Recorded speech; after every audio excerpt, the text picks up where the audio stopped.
My people call me milk. When I'm busting up a party, I feel no guilt.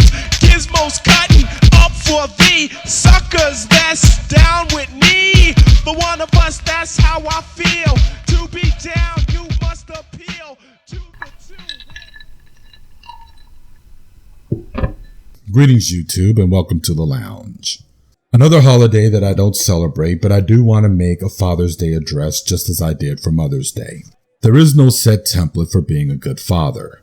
I do know that not being a piece of shit, abusing your kid who is vulnerable, can't defend themselves, or not knowing enough to defend themselves from manipulation or deceit is a good start. It would help also not to make kids that you know you have zero intention of taking care of, then turn around to whine about having to pay child support for their welfare and well-being. My wife and I still weren't fully looking to become parents after we got married, but we somewhat had an idea of what it took to make such a commitment when the time came. And as I said before, there is no manual for raising a kid.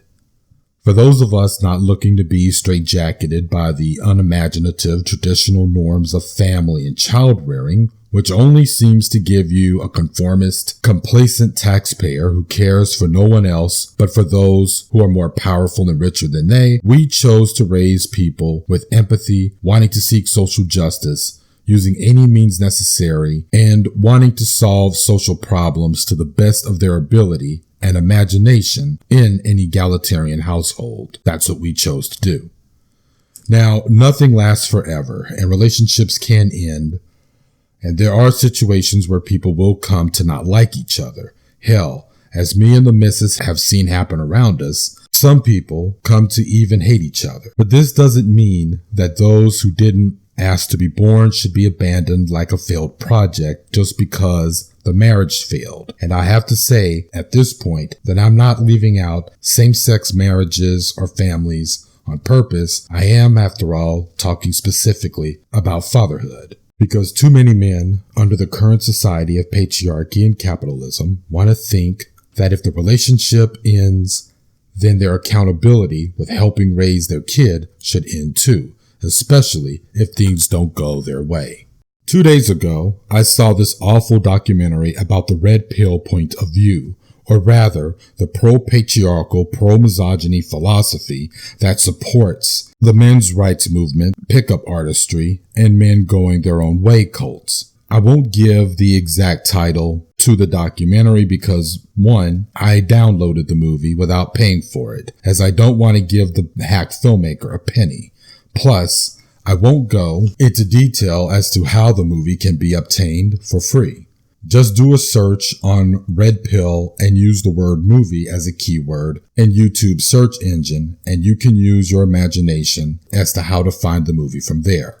One of the main things these failed adult males had for a talking point in the movie was how men are, quote unquote, oppressed by family courts and child support. While I have recognized in a past video that there are instances where working class or poor fathers can be screwed financially in family court by callous judges who don't use a sliding scale to determine how much a father should pay for child support after a divorce, and if they struggle, they might find themselves weighing between becoming homeless or having to go to jail. The thing is, those situations aren't in a large abundance compared to mothers who have to raise kids on a single income with no help at all from the father. From my own observation of men in situations like that, I often see them not doing anything to help themselves or seek alternative solutions to the courts to begin with. There are mediators who, again, from personal observations, the mothers are often open to family court alternatives, knowing that the father, as well as she, might struggle financially after a split, since where there was a single household with shared expenses, and now there will be two different households with two different sets of expenses, yet still a single child's welfare and well-being to consider. Mediators seek to get both parties on the same page on what is fair for the parent who might be the primary caretaker while the parent is, departing, can still live.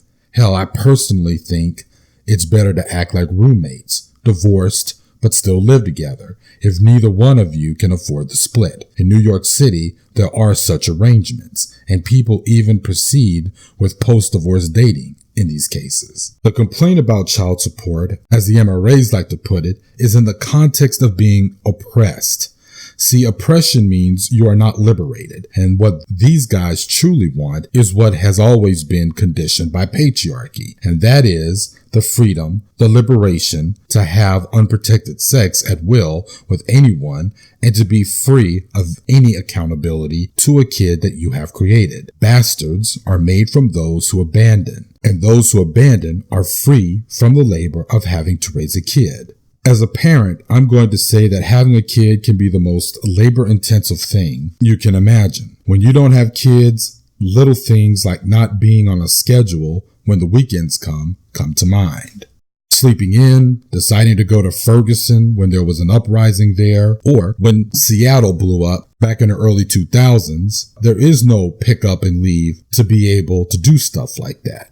Trips to Cuba, for another example, as we are planning to do soon before the place becomes Disneyland and a straight up brothel again, don't become trips of flights of fancy for childless couples or single people, but they become expensive as they wind up becoming family trips. In other words, without sounding like it's a business to raise kids, but under capitalism and as long as the price of living increases and as social programs of any kind that should aid families decrease or they simply don't exist at all, raising kids is not only expensive, but does require emotional labor too. A term I myself laughed at some 20 years ago when I first heard it, but now I totally see that it's fucking real as shit. And hence the reason why child support is an issue that the main caretaker of a kid has every right to seek, whether you are a man or a woman, because raising kids is a whole other job in addition to the one that pays the bills. And you'd think that adult males would understand this, but for some reason, the cult of the pro-rapists, the pro-batterers, and haters of humanity, known as the red pillars, don't seem to get it. I'm partnered up, and I can tell you that while the missus and I do not regret that we are parents, we are some tired motherfuckers, and I cannot imagine what my mother and other single parents go through. So if you are not the one who comes home from work only to pick up or drop off, do homework management, cook, clean, etc., you aren't the one who is parenting, and you are the one who got off easy. So stop whining about paying child support and shut the fuck up. Finally, I want to say that there is such a thing as being a father without being a patriarch. These subhumans, like the traditional conservatives, the Ibmores, i.e., the introspective black men of neo-colonial patriarchy, they put out this false dichotomy that if you are not patriarchal as a man or a father, then you are a woman or you submit to being matriarchal. See, binary thinking is the best friend of these scumbags. No. Seeking to dismantle a system and culture that is inherently oppressive does not make you anti-male or even sillier, a woman with a penis.